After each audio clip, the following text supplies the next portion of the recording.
Bismillahirrahmanirrahim. Assalamu alaikum. Welcome to STEAM International. Dear teachers and students, we are reading World Around Us 5+ and our today's topic is lesson number 28, Weathers. It is sunny today. Yes, आज सूरज निकला है.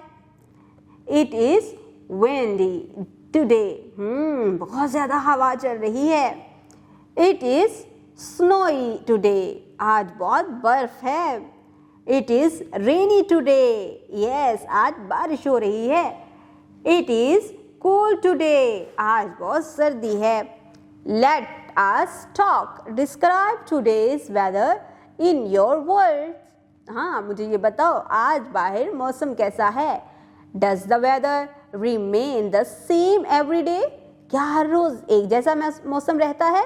नहीं, हर रोज मौसम तब्दील होता रहता है. STEAM activities help the children make clouds using cotton balls. Teacher's note: talk about different types of weather with children. Discuss what clothes we wear and what activities we do in each type of weather. तो देखा प्यारे बच्चों, आज हमने कितनी आसानी से एक बहुत ही दिलचस्प टॉपिक को डिस्कस भी किया, बहुत से सवालात भी पढ़े और साथ ही साथ हमने बहुत ही दिलचस्प सरगर्मियां भी सरअंजाम दी हैं. उम्मीद करती हूँ आपने आज की इस वीडियो से बहुत कुछ सीखा होगा. मजीद सीखने और जानने के लिए हमारे साथ रहिएगा. मिलते हैं अगली वीडियो में. तब तक के लिए अल्लाह हाफिज़.